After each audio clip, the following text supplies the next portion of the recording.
அதாவது இப்போலாம் ஒரு ஸ்கூலுக்கு ஒரு சின்ன குழந்தைகள வந்து அனுப்புறதுக்கு கூட கொஞ்சம் பயமா தாங்க இருக்குது. ஏன்னா, அங்க ஒரு சில ஆசிரியர் வந்து பாலியல் ரீதியா வந்து அவங்கள வந்து துன்புறுத்துறது, ஸோ அவங்கள வந்து பாலியல் வன்கொடுமை பண்றது, ஸோ எல்லாத்தையுமே வந்து நம்ம வந்து பார்த்துக்கிட்டு தான் இருக்கிறோம். அதாவது ஒரு காலேஜ் போனாலும் பயமா இருக்குது.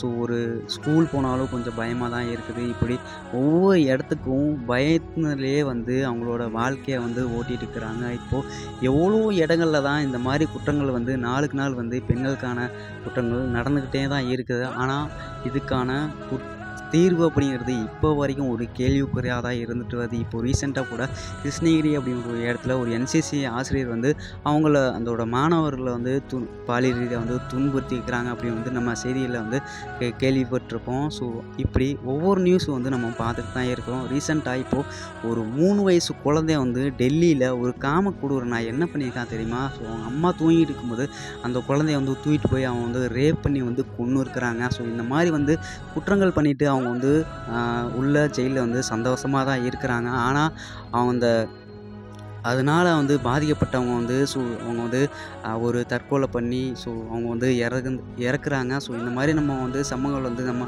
அன்றாட பார்த்துக்கிட்டு தான் இருக்கிறோம். ஸோ பெண்கள் ஏதாச்சும் ஒரு தற்காப்பு கலைய தயவு செஞ்சு கத்துக்கங்க. உங்களுக்கான தற்காப்பு கலையே நெறையா இருக்குது. ஸோ அத கத்துக்கிட்டீங்க அப்படின்னா, உங்கள யாருமே வந்து தொடக்கூட முடியாதுங்க.